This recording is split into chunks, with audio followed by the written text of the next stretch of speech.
अपनी आजादी को हम हरगिज मिटा सकते नहीं, अपनी आजादी को हम हरगिज मिटा सकते नहीं।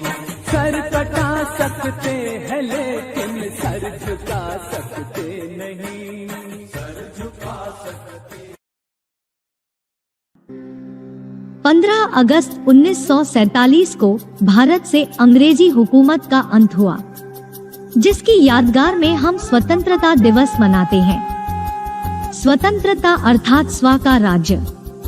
2500 वर्षों से भारत पर अनेकानेक आक्रांताएं आए, जिन्होंने भारत पर अपना राज्य स्थापन करने के लिए हद तक प्रयास किए, जिसके एवज में हमारे भारत को स्वतंत्र रखने के लिए भारत के अनेकों वीरों ने बलिदान दिए हैं।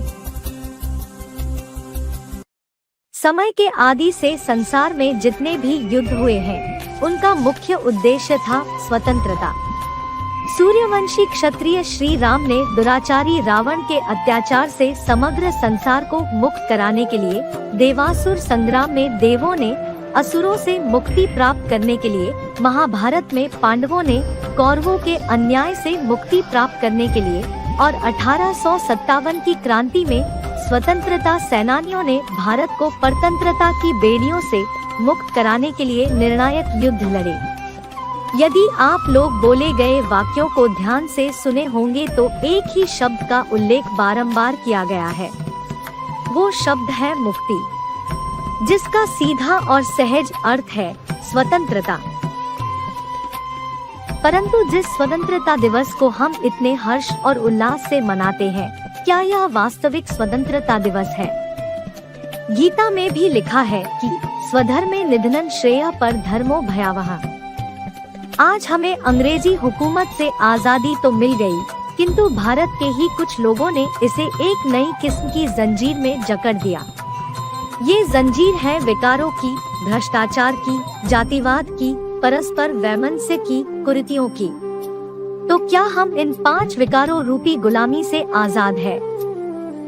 कहा भी जाता है, पराधीन सपने हो सुख नाही, कर विचार देखो मन माही। तो विचार करें कि हमारी आत्मा परतंत्रता के भाव में स्थित है या अपनी आत्मा के मूल भाव में स्थित है। अगर स्व का भाव है तो सच्ची स्वतंत्रता है, नहीं तो परतंत्रता है। लेकिन हमारी रोज की दिनचर्या में ही देखने में आता है कि ऐसे बहुत लोग हैं जो कहते हैं कि सुबह के चाय के बिना तो मेरा दिन ही शुरू नहीं होता। डॉक्टर ने मना तो किया है, पर मीठा खाए बिना तो मैं रह ही नहीं सकता। इनका मन तो खाने पीने का गुलाम है, तो कोई साधनों के गुलाम है, तो कोई इंद्रियों के गुलाम है। क्या आप भी किसी चीज के गुलाम हैं?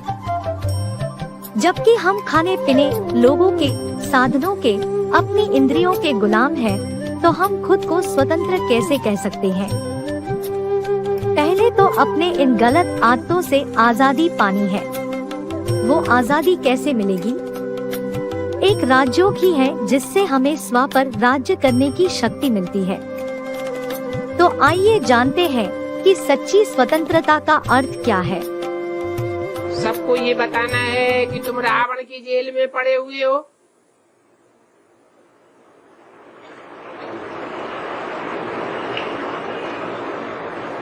तुम कोई स्वतंत्र नहीं हो,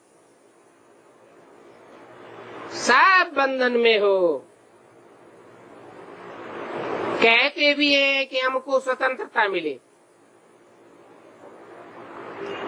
परंतु वास्तव में स्वतंत्रता किसको कहा जाता है, ये कोई भी नहीं जानते हैं। स्व को ही नहीं जानते हैं। जब अपनी आत्मा को ही नहीं जानते हैं, तो आत्मा का तंत्र क्या होता है, परमात्मा तंत्र क्या होता है, ये तो जानेंगे ही कैसे। तो रावण की जेल में सब फंसे हुए हैं। अभी सच्ची स्वतंत्रता देने के लिए बाप आए हुए हैं, क्योंकि बाप ही है एक जो सदैव स्व स्थिति में रहने वाला है, सदैव ही स्व के तंत्र में रहने वाला है, और आत्माएं तो सब परतंत्र हो जाती हैं।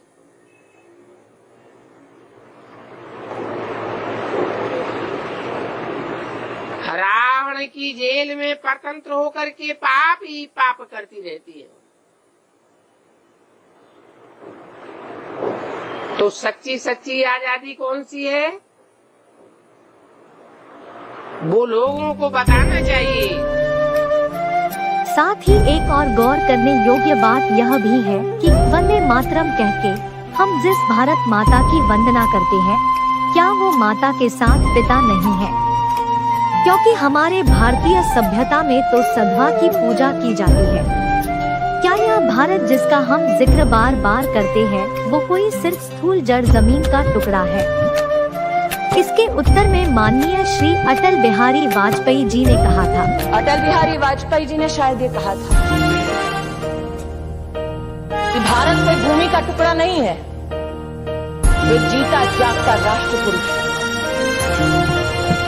अटल जी ने कहा था कि ये वंदन की धरती है, अभिनंदन की धरती है, ये अर्पण की भूमि है, ये तर्पण की भूमि है। इसकी नदी नदी हमारे लिए गंगा है, इसका कंकड़ कंकड़ हमारे लिए शंकर है। हम जिएंगे तो इस भारत के लिए और मरेंगे तो इस भारत के लिए, और मरने के बाद भी गंगा जल में बहती हुई हमारी अस्थियों को कोई कान लगाकर सुनेगा तो एक ही आवाज आएगी, भारत माता की जय। मेरा भारत महान, तो महान जमीन होती है या व्यक्ति होता है? व्यक्ति अगर महान काम करेगा तो देश का नाम वाला होगा। तो पहले व्यक्ति हुआ या पहले स्थान हुआ? तीन बातें होती है। एक समय बलवान होता है, एक आत्मा बलवान होती है, और एक स्थान का भी महत्व होता है। स्थान और समय, इनको परिवर्तन करने वाली आत्मा है। आत्मा चैतन्य है, इसलिए चैतन्य का विशेष गायन है। तो भारत चैतन्य भी है, पहले चैतन्य है जिसके पुरुषार्थ से समय का परिवर्तन होता है। जरा समय अपने आप परिवर्तन होगा क्या? जरा स्थान अपने आप परिवर्तन हो जाएगा क्या? या परिवर्तन करने वाला चाहिए? भगवान इस भारत भूमि पर अवतार ले चुके हैं। शंकर अर्थात चैतन्य भारत के शरीर में प्रवेश करके विश्व को एक भाषा, एक राज्य, एक झंडे की रूपरेखा देने के लिए अपना कार्य 1936 से गुप्त रूप में कर रहे हैं। जैसे कहते भी हैं, जोग जुकुत जब मंत्र प्रभाव फले तबे, जब करे दुराव। भारतीयता गुप्त रहना सिखाती है, विदेशी तो पाम पेन शो करते हैं। भगवान सबको एक सूत्र में बांधने के लिए आत्मा परमात्मा के रहस्यों को समझा रहे हैं, जिन रहस्यों से हर मनुष्य मात्र की समस्याओं का समाधान मिल सकता है। भारत जो सोने की चिड़िया कहा जाता है, वो पुनः स्थापन होगा तब असली स्वतंत्रता दिवस कहा जाएगा।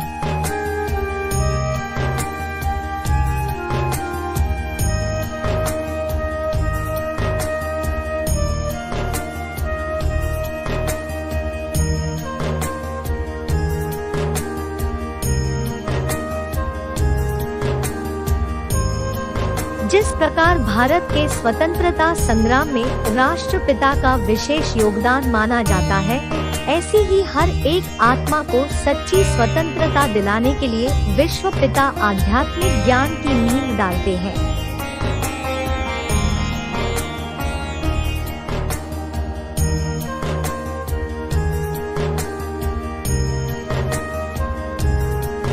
जिसके लिए गोपीनाथ शास्त्री जी ने अपनी भविष्यवाणी में कहा है, महापुरुष द्वारा जबरदस्त वैचारिक क्रांति होगी, जिसके फलस्वरूप शिक्षण पद्धति बदल जाएगी और ऐसी शिक्षा का आविष्कार होगा जो व्यक्ति को जीवन जीने की कला प्रदान करेगी।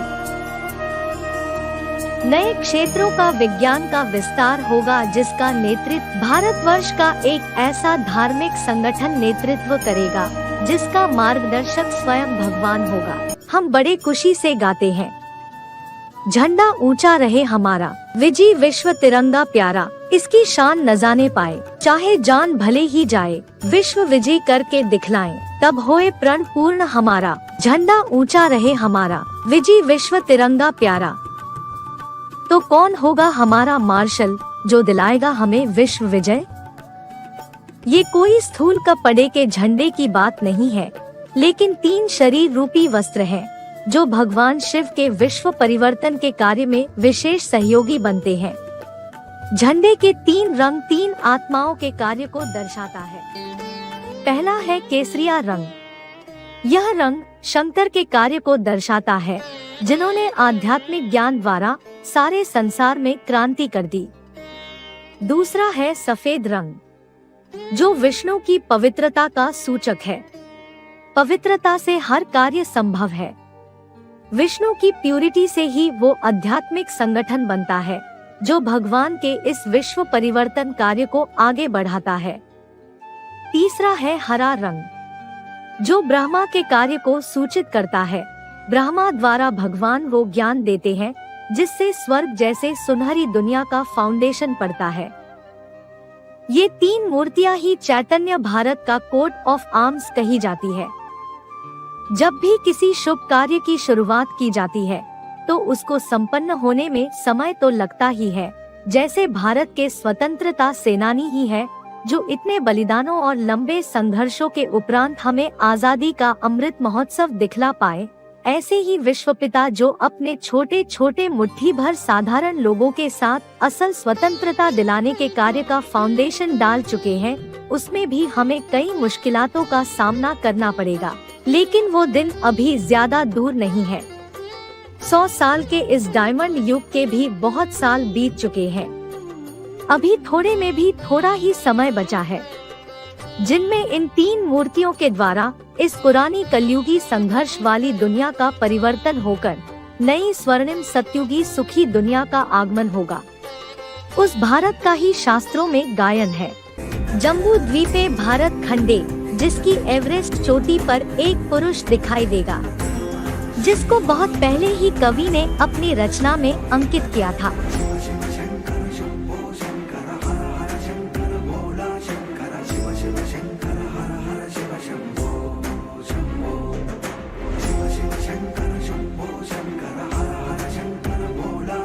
एक ही अविनाशी भारत रहेगा, बाकी सभी विदेशी धर्मखंडों का अंत हो जाएगा।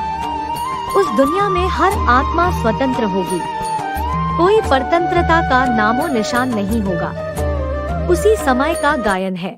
जहाँ डाल डाल पर सोने की चिड़िया करती है बसेरा, वो भारत देश है मेरा, वो भारत देश है मेरा, वो भारत देश है मेरा। अभी तो हम एक जन्म के लिए ही स्थूल स्वतंत्रता का उत्सव मनाते हैं, लेकिन विश्व पिता जो हमें सच्ची स्वतंत्रता देने आए हैं, वो कार्य संपन्न होने पर हम 2500 वर्षों के लिए सच्चे अर्थ से लॉन्ग लाइफ इंडिपेंडेंस डे मनाएंगे। इसी राम राज्य के संबोधन में लिखा हुआ है, दैविक देहिक भौतिक तापा, राम राज्य काहू नहीं व्यापा। अर्थात न देह का दुख होता है, न भाग्य का दुर्भाग्य होता है।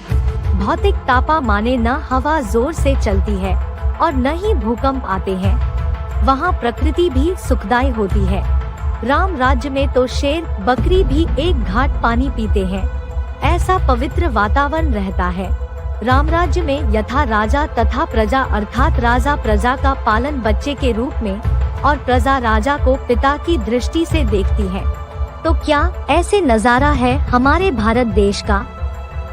क्या भारत से आज गरीबी, भुखमरी, अनाचार, पापाचार आदि मिट गया?